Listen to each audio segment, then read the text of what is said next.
Bueno, vamos a continuar con la exposición. Ahora nos toca la hemorragia de la segunda mitad del embarazo.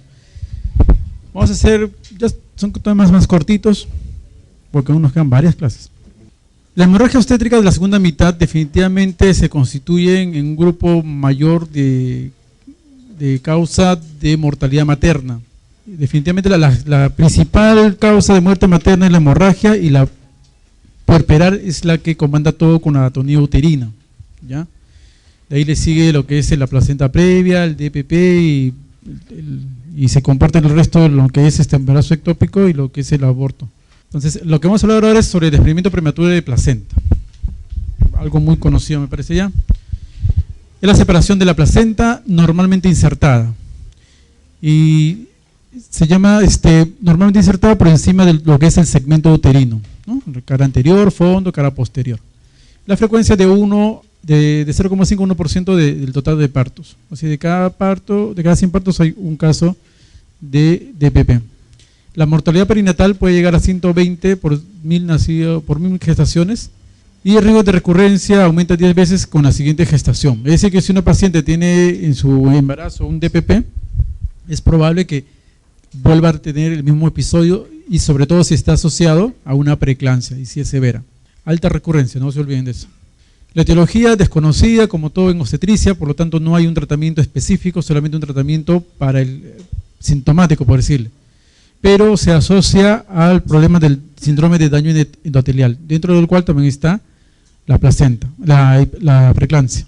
Dentro de la fisiopatología, obviamente, aquella etiología que me produce lesión, daño en el endotelio, que me lo va a injuriar, que lo va a disruir, va a presentar una extravasación sanguínea. O sea, la sangre va a filtrar por esos poros, por esos heridas que va produciendo este agente. Por lo tanto, va a haber salida de sangre hacia el miometrio, hacia el tejido miometrial del útero. La sangre es un irritante del útero, va a ir disecando, y obviamente por efecto mecánico ya de esta compresión sanguínea va a producirse una vasoconstricción mecánica de las arterias espirales que hay en el entorno, lo cual va a aumentar el grado de hipoxia en esa zona, y nuevamente se genera un círculo vicioso. Hipoxia local va a generar pues liberación de tromboxanos, de interleuquinas, y va a producir más vasoespasmo, y eso va a ir aumentando el grado de desprendimiento. Factores de riesgos asociados: a mayor edad, mayor de 35 años, mientras más hijos entre comillas tengan, más posibilidades de que desarrollen este problema, pero la preeclampsia sigue siendo el principal factor asociado, ya por eso ahí está resaltado. Generalmente todos los casos, o la mayoría de casos de DPP están asociados a una preeclampsia severa. ¿Qué otros factores de riesgo van a haber? La ruptura prematura de las membranas, pero está asociada al polidramios. Cuando se rompe bruscamente la membrana, pues la descompresión hace que también la placenta se desprenda. Las gestaciones múltiples, sobre todo las monocoreales, en las cuales los fetitos se van enredados con el cordón, también son causas de desprendimiento prematuro de placentas. El uso o el consumo de tabaco o la adicción a la cocaína también están asociados. Traumatismo materno externo, una vez se hizo una comparación, debería ser más o menos un impacto de un accidente de tránsito como mínimo 60 kilómetros por hora y que la paciente esté conduciendo. Entonces esa debería ser más o menos la fuerza del impacto para que produzca un desprendimiento de placenta en forma brusca. Por eso si una paciente se cae, por ejemplo, de rodillas, se resbaló una grave la escalera, tampoco hay que asustarla, tampoco hay que preocuparla, definitivamente hay que indicarle reposo y ver de repente con una ecografía, un monitoreo cómo está el bebé, pero vamos a saber que eso no es causa de un desprendimiento. El cordón umbilical corto, también asociado a un bebé grande o a un polidramios, también es causa de que la placenta se desprenda antes de tiempo. ¿Y antes de tiempo qué significa? Antes de que se produzca el trabajo de parto. Y las anomalías o tumores del útero, como ya lo hemos visto, ¿no? También son causa de estos DPP.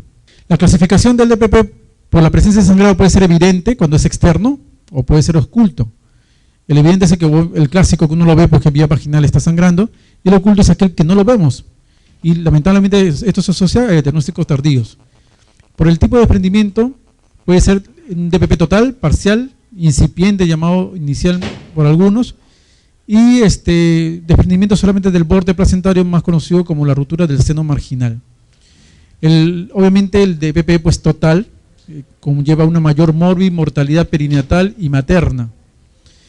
El parcial, si es que se desprende más del 50% de su superficie, definitivamente estamos frente a un óbito, de todas maneras, más del 50% se murió el bebito. El incipiente se señala que si es menos del 25% de la superficie que se está desprendiendo. Entonces, esto de acá señala lo que es el DPP oculto, y lo otro es el DPP externo, que deja visualizar la salida de sangre. El DPP oculto es el que mayor problema nos trae para el manejo, por la demora en el diagnóstico que se está haciendo, o que se puede hacer. Desde el punto de vista clínico, los DPP se clasifican en grado 1, 2 y 3. ¿Dependiendo de qué? Dependiendo del compromiso hemodinámico que tenga la paciente producto de ese sangrado que se está produciendo en ese momento. Entonces, en el grado 1, la hemorragia es escasa. El grado 2 es variable y el grado 3 es variable. El hematoma retroplacentario generalmente está en un volumen aproximado de menos de 150 centímetros cúbicos, ¿no? En el caso de un grado 2, el hematoma, el coágulo, el sangrado, más o menos alcanza hasta el medio litro, y por encima de ese valor se produce un grado 3, ¿no? Mayor de medio litro. El estado materno en el grado 1, la paciente prácticamente no tiene ninguna molestia. En el grado 2 es variable, dependiendo pues qué cantidad de sangre está perdiendo. En el grado de 3 sí hay compromiso materno, puede llegar un choque hipovolémico, puede haber coagulopatía de consumo. El estado fetal en el grado 1 está normal, en el 2 ya hay evidencia de un sufrimiento fetal, y como dijimos, cuando se desprende la placenta más del 50% ya hay un óbito fetal. El resultado materno en grado 1 normal, bueno, buen pronóstico. En el grado 2, dependiendo de la intervención que hagamos oportuna, puede ser variable, y en el grado 3 definitivamente estamos frente a una paciente con un alto riesgo de mortalidad. El resultado del bebito, igual, bueno, variable y malo por el óbito que se está produciendo. El cuadro clínico, irritabilidad uterina, la señora viene a veces, doctor, me duele la barriguita, ¿no? Lo precisa como un dolor así difuso, no lo precisa, tiene un malestar, de repente a veces nos dice también me duele la cintura, pero hay algo que la trae a consulta, algo que no la tiene tranquila. Obviamente va a haber el famoso sangrado vaginal oscuro, de inicio súbito y cuantía variable. Y en el caso de que sea un DPP oculto, no se va a visualizar el sangrado. Y son los de peor pronóstico y están asociados generalmente a la preeclampsia severa, a la eclampsia, al síndrome Gel. Puede haber hipertonía y policistolia en un 20% más de los casos. O sea, eso de la presentación de hipertonía en el DPP tampoco es cierto en el 100%. La hipertonía se va a visualizar siempre y cuando la paciente está ubicada en cada anterior, o sea, o fúndica, o sea, en zonas palpables, zonas visibles. Y si están ubicadas obviamente en esa zona, también pueden ser detectadas por ecografía. Por ahí estaba leyendo en una literatura que decían que la ecografía confirmaba el DPP. Eso no es cierto. Solamente un 20% siempre y cuando la placenta pues esté en cara anterior. El riesgo fetal alterado o el registro fetal alterado sobre los latidos cardíacos, el monitoreo, dependiendo de la severidad del desprendimiento. Y la alteración de los signos vitales maternos, bueno, taquicardia, hipertensión, no tanto hipertensión, bueno, hipertensión en el caso que sea una preeclampsia, pero generalmente puede estar asociada a una hipotensión si es que ya llega con una hemorragia marcada.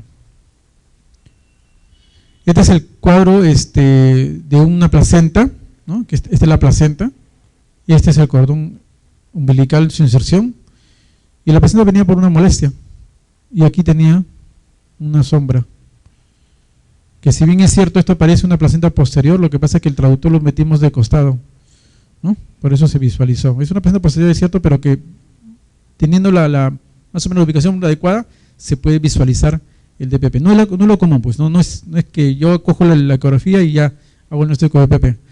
El trazado se altera, el trazado fetal, ¿no?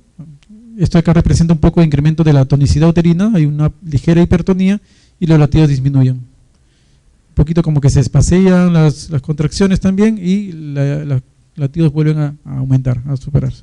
Entonces, ¿cómo se hace el diagnóstico? Clásicamente con el sangrado vaginal y la hipertonía, pero como lamentablemente les digo, no es 100% de los casos.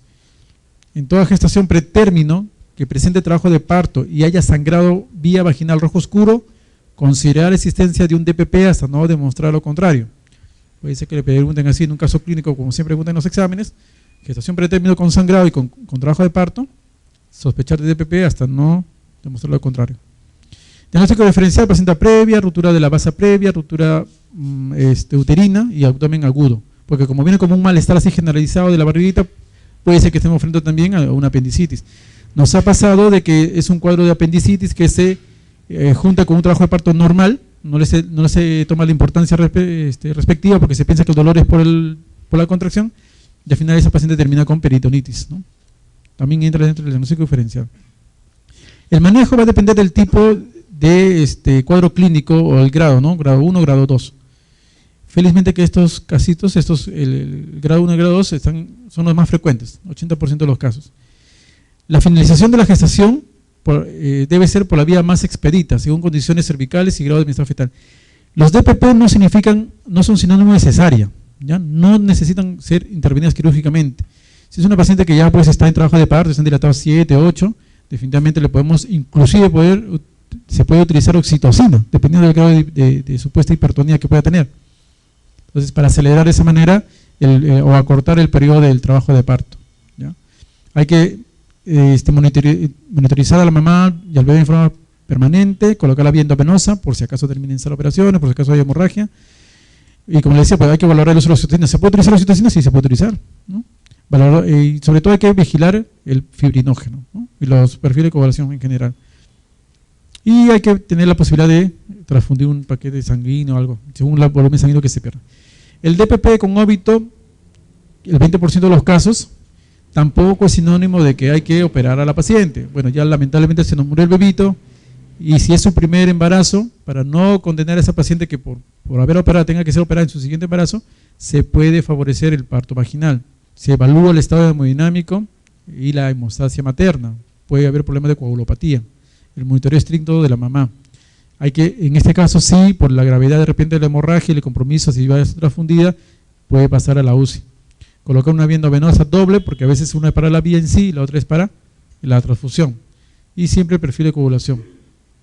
Cuando tiene menos de 150 miligramos por decilitro ya estamos preocupados porque esta paciente puede ser un problema de coagulopatía. Complicaciones, choque hipovolémico, producto de la hemorragia que se produce, la coagulación intravascular diseminada, más que todo asociada con los famosos DPP ocultos, ¿no? Ocurre en el 30% de los casos con muerte fetal. Hay daño renal, puede ser por una falla prerrenal producto de esa hipovolemia que se está produciendo, o justamente por esa hipovolemia hay una poca perfusión renal y va a haber daño renal también, hay necrosis tubular, o sea, por todos lados puede haber un problema renal. Histerectomía obstétrica, producto ya de un útero infiltrado, el famoso útero de Cuvalier, lo que se llama una apoplogía útero-placentaria. Ese útero ya no responde a nada, no se contrae. Muerte materna, si no lo hacemos el diagnóstico tempranamente, óbito fetal, si es que ya llega con un desprendimiento avanzado, y obviamente los bebitos que sobreviven tienen una alta morbilidad severa, ¿no? Una alta morbilidad severa neonatal. Algunos ejemplos: el útero de Cuvalier, ya está el útero infiltrado, acá también hay otras zonas de infiltración, y pasamos a lo que es placenta previa. Placenta previa es la placenta implantada en el segmento inferior del útero, ¿no? En el segmento inferior. Por encima del segmento es placenta normoinserta, y ahí viene el diagnóstico de DPP. Por cosas prácticas, pues no puede haber DPP y placenta previa al mismo tiempo, ¿no? Placenta implantada en el segmento inferior del útero. Frecuencia 0,5 de los partos, mayor frecuencia en multíparas y en nulíparas. Tasas de recidivas de 4 a 8%. Etiología desconocida igualmente, pero está asociado a un periodo de implantación más prolongado, que conlleva a una placentación alterada. Así como en el ectópico le decía que puede ser que la teoría haga de que el cigoto se implante precozmente, en este caso el cigote se fecunda y va paseando lentamente, ¿no? Y en vez de implantarse en el día 6, lo hacen el día 7, 8, 9 de repente, se implanta más abajo. Fisiopatología, bueno, una implantación tardía, alteración en el desarrollo de la membrana Nita-Bush, y lo cual está asociado con mayor grado de placenta previa y acretismo placentario. La membrana Nita-Bush es una membrana pues que permite separar, ¿no?, la placenta del útero prácticamente. La ausencia de esta membrana hace que se adhiera firmemente y es lo que ya se conoce como acretismo placentario. Entonces, generalmente el acretismo está asociado a zonas donde hay una cirugía, algún daño en el tejido miometrial. Obviamente, como son más frecuentes las cesáreas, estas pacientes son más de riesgo en hacer acretismo cuando tienen una cesárea previa. Factores de riesgo: mujeres mayores de 35 años, sin multíparas, antecedentes de cirugías uterinas, sobre todo las cesáreas, ligados uterinos, o miomectomías, ingestaciones múltiples, bueno, por el caso que se tenga que acomodar los fetitos, pues el tabaquismo, y un dato interesante residentes de altura, ¿no? Posiblemente por hipoxia, también hace que estos, hay un problema a nivel de la pared endometrial. Clasificación: total, marginal e inserción baja, ¿ya? Antes hablaba la famosa parcial. Lo que pasa es de que esa clasificación es una clasificación, entre comillas, clínica antigua. O sea, había que esperar que dilate para hacer el tacto vaginal y se sentía parte de la placenta, una placenta parcial, ¿no? Y si lo sentía en el tacto vaginal, en el bordecito, marginal. Ya actualmente el diagnóstico prácticamente se está basando desde el punto de vista ecográfico. Por lo tanto, ya los protocolos actuales están tendiendo solamente a utilizar el término de placenta previa total, placenta previa marginal, porque llega al borde del OSI, y de inserción baja. Si este es el orificio, acá, el orificio cervical interno, y de este punto al borde de la placenta tiene menos de 2 centímetros, esa es una placenta de inserción baja. Si tiene más de 2 centímetros, 3, 4, 5, eso ya es una placenta de ubicación normal, ¿ya? Esa es la diferencia de estos tres tipos de placentas. Entonces, clínicamente, pues ya no se hace un tacto, pues cuando ya tienes el diagnóstico ecográfico de placenta previa, no se hace tacto, no se pone espéculo tampoco. Cuadro clínico, a diferencia del BP, el famoso sangrado rojo vivo, y no está asociado a alteraciones en la dinámica uterina. Por lo tanto, puede ser que no tenga dolor, a diferencia del DPP, que sí puede sentir dolor la paciente, ¿ya? Y puede ser súbito o progresivo el sangrado. Puede ser de un momento a otro, de repente después de un accidente, o puede ser que lentamente, ¿no? Desde el comienzo del embarazo, como siempre ha estado insertada abajo, cada cierto tiempo sangre la paciente. Compromiso materno-fetal según la magnitud del sangrado. El diagnóstico, como decía, actualmente es ecográfico, con una certeza cercana al 100% vía transvaginal, ¿ya? Cercana al 100% porque se necesita, pues, de todas maneras, por más que uno sepa hacer ecografías, a veces siempre queda cierta duda al reconocer una placenta previa. Cuando es total no hay mayor inconveniente, el problema es cuando es un poquito el problema del marginal. La placenta como estructura anatómica se constituye a partir de la semana 8 de gestación, pudiendo migrar hasta la semana 28 o 32. El término de placenta previa denota significado obstétrico a partir de la semana 22. Actualmente también ya se está haciendo una diferenciación, pues todo lo que es menor de 22 semanas, aborto. Así la placenta esté tapando el orificio y termina un sangrado, ese es un aborto nada más, no es una placenta previa. Pasar las 22 semanas ya hablamos de placenta previa, hablamos de DPP, ¿ok? Entonces, pero también si en la semana 2, 8, 13, 15 encontramos una placenta pues abajo, y la placenta puede migrar, puede desplazarse inclusive hasta la semana 32, no hay tampoco por qué alarmar a la paciente, pues a veces le dicen, pues tiene placenta previa, tengo que operar, y ya la paciente tiene ese miedo a ser operada. Obviamente indíquenle todos los cuidados respectivos, pero también indíquenle de que puede ser que esa placenta se ponga en su posición normal. Y aquí está un diagnóstico ecográfico que no denota mayor problema, ¿no? El cervix, el cuello uterino, acá, y viene acá la placenta, ¿no? Viene la placentita, placenta, cuello uterino acá. Entonces la placenta está tapando, viene por acá el canalito, el canal endocervical, ¿no? Y está tapado por esta placenta. Listo. Por eso es que actualmente pues el diagnóstico se hace casi en el 100% de los casos con el diagnóstico ecográfico.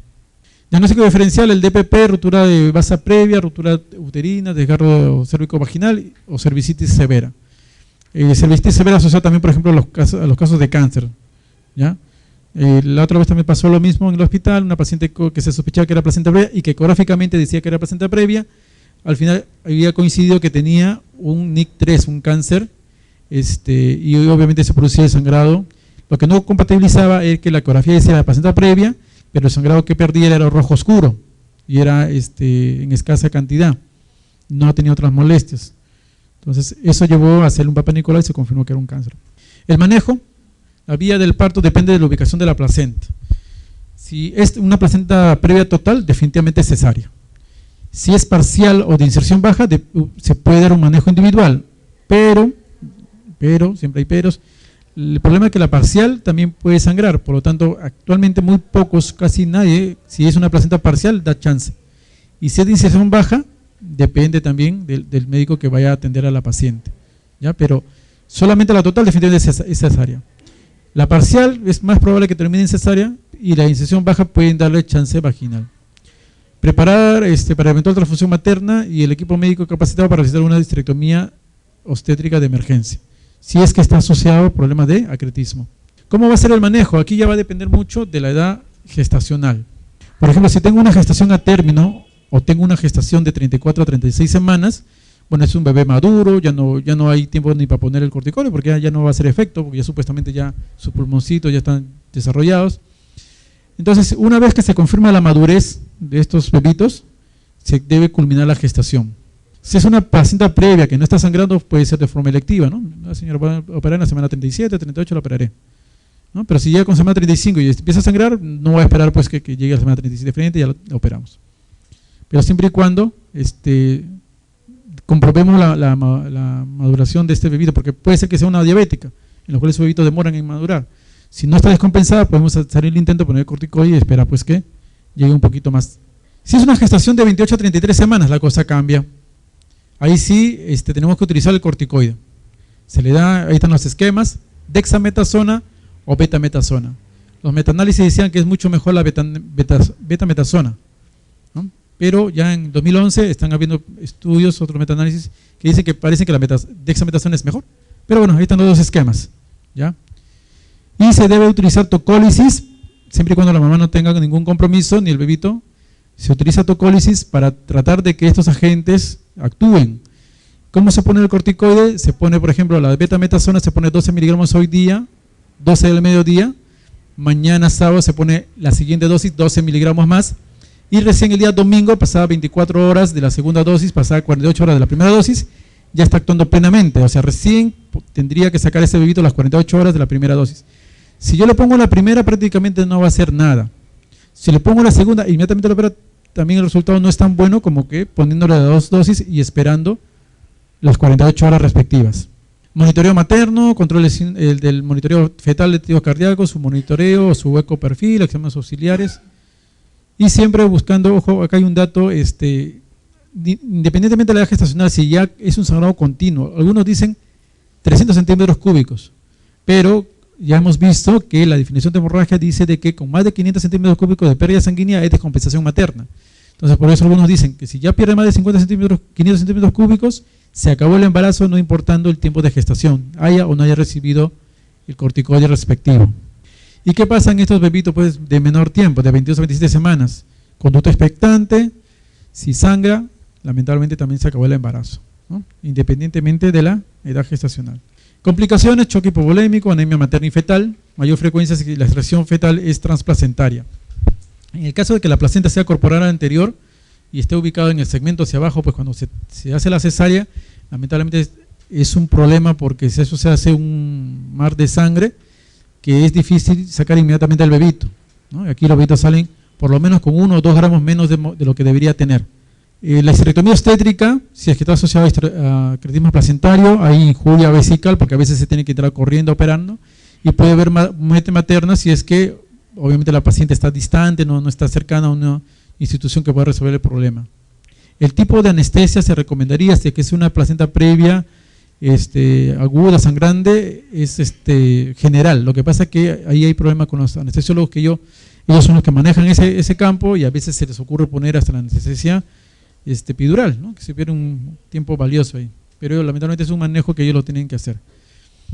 El tercer punto de lo que es hemorragia segunda mitad del embarazo, la ruptura uterina, la solución de la continuidad del tejido miometral gestacional, una incidencia bastante escasa, de 0,02 a 0,08. La etiología también desconocida, pero está asociada a la presencia de una cicatriz uterina previa, principalmente. Desarrollo de un tejido cicatrizal con baja resistencia, la fisiopatología, con aumento de la fuerza tensil durante el desarrollo del embarazo, ¿no? Hay una hipertrofia miometrial, más no una hiperplasia, o sea, como que el tejido crece, más no engruesa. Entonces son células muy delgadas. Y hay una disrupción del tejido ante la presencia de mayores fuerzas tensiles, sobre todo cuando ya comienza el trabajo de parto. Es un poco difícil que se rompa un útero sin contracciones. Es un poco difícil, porque medicina lamentablemente tampoco es nada de 100%. Factores de riesgo, la cesárea previa. La cesárea previa aumenta el riesgo relativo 8 veces. El antecedente de miomectomía, sobre todo cuando hay penetración en todo lo que es el tejido miometrial, sobre todo cuando es miomas submucosos o intermolares muy grandes, ¿no? Multíparas, en mujeres mayores de 35 años, en gemelos, en fetos grandes, todo lo que conlleva una mayor distensibilidad del útero puede ir acompañado de la ruptura uterina. Un traumatismo abdominal directo, que puede ser también una causa sin necesariamente tener una cicatriz, el traumatismo directo. El uso de oxitocina, a veces nosotros nos damos de confiados, se le encarga pues a los internos, a los residentes, y la oxitocina tiene dos formas principales de administración, ¿no? La fórmula aritmética, que suben de 4 gotas en 4 gotas, y la geométrica pues que suben el doble, ¿no? De 4, 8, 16, 32 de golpe, que a veces todos los úteros no lo toleran, pues. El misoprostol en cesáreas anteriores está contraindicado. El misoprostol es causa, los estudios que se quisieron hacer, todos se suspendieron, ni siquiera llegaron a mitad de camino porque comenzaron a romperse toditos los úteros. Entonces, no se utiliza misoprostol en paciente con cirugía cesárea previa. Los partos instrumentados, sobre todo los forceps, cuando son puestos demasiado altos, no solamente van a producir la ruptura del útero, sino el desgarro vaginal y fractura de la cabecita del bebito también. Felizmente los forceps no son ya muy utilizados, pero no hay que tener temor, porque inclusive la literatura extranjera hablan de que debería ser por lo menos un 5 a 10% de forceps en cada parto. Eso, sobre todo en las cesáreas anteriores, está indicado el uso de forceps, acortar el expulsivo. Clasificación de la ruptura uterina puede ser parcial o total. Parcial, solamente hay ruptura del tejido miometrial. Y total, cuando ya se rompe hasta el peritoneo, ¿no? Se rompe la serosa. Entonces, cuando uno entra a operar, si veo ya la cabeza pues flotando en el abdomen, es una ruptura total. Pero si veo como una telita de cebolla que está protegiendo la cabecita, esa es una ruptura parcial. Cuadro clínico, ojo, en el cuadro clínico de una ruptura uterina, si es que ya se produjo la ruptura, para la contracción, ¿no? De lo que la señora está gritando, me duele, se calmó, se cayó, qué bien, señora, le decimos a eso, ¿no? Qué bien que ya se tranquilizó. Y resulta que ya se rompió el útero. El primer signo clínico de inminencia de ruptura es la alteración de los latidos cardíacos fetales, principalmente la bradicardia, el primer signo clínico, ¿ya? La presencia del famoso anillo de Band es el primer signo clínico de que ya se rompió. O sea, ya no tiene sentido, lo que nos interesa es prevenir, ¿no? Porque el quien va a repercutirse mal es el bebé. La hemorragia vía vaginal es evidente si es que están con las membranas rotas. Si no hay ruptura de membranas, obviamente no se va a poder visualizar. Y la palpación del polo fetal se hace con mayor facilidad, ¿no? Si era una persona gordita, de repente estamos palpando hasta los piecitos, doctor. Y eso pasó en el hospital, ¿no? Doctor, mire los piecitos. Y era que ya lamentablemente se había roto el útero. Diagnóstico. El antecedente es muy importante, sobre todo en las cirugías. Hay que tener en consideración los factores de riesgo, añosas, ¿no? Y la clínica de la presentación, como hemos dicho. Diagnóstico diferencial, todos los que entran en lo que es sangrado a la segunda mitad del embarazo. Manejo, la ruptura de todas maneras es una cesárea de emergencia porque hay que reparar la zona de ruptura. La extracción del feto debe ser por la zona de resolución de continuidad. Si se rompió el segmento, bueno, suturamos el segmento. Si le hicieron una miomectomía y se rompió el fondo uterino, obviamente lo ideal es ampliar la incisión para poder sacar al bebito, para no tener que ser más cortes. Asegurar la vía periférica endovenosa, solicitar el perfil de coagulación y la esterectomía obstétrica siempre y cuando no se puede controlar la hemorragia o la ruptura ha sido tan amplia que ya no hay tejido de dónde coger, porque a veces pasa eso, o sea, la ruptura se produce en el segmento que está tan adelgazado que ya uno pone un punto y se desgarra y se desgarra y se desgarra. Complicaciones, choque hipovolémico, mortalidad neonatal severa, morbilidad neonatal severa, perdón, puede haber óbito fetal, ¿no? Y la histerectomía obstétrica, como ya se dijo, e injuria vesical por el apuro cuando uno entra a operar. Y por último, dentro de este grupo, la basa previa. Una patología bastante infrecuente, una en 15.000 partos y medio engorroso también en su definición. Presencia de vasos fetales o placentarios velamentosos que cruzan el segmento uterino por debajo de la presentación fetal, para después introducirse la placenta. Un poco engorroso, vamos a ver entonces qué más es la placenta velamentosa, ¿no? Aquí está el cordón y los vasos sanguíneos ya sin su gelatina de Wharton alrededor se insertan en las membranas, en el coro, en el amnios. Y de ahí se meten a la placenta. O sea, no es el famoso cordón que llega hasta el centro, ¿no? No, la placenta los vasitos se proyectan mucho antes, perdiendo su gelatina de Wharton. Esa es la basa previa. ¿Por qué se llama basa previa? Porque, se supone de que Este está insertado en un lado de del útero.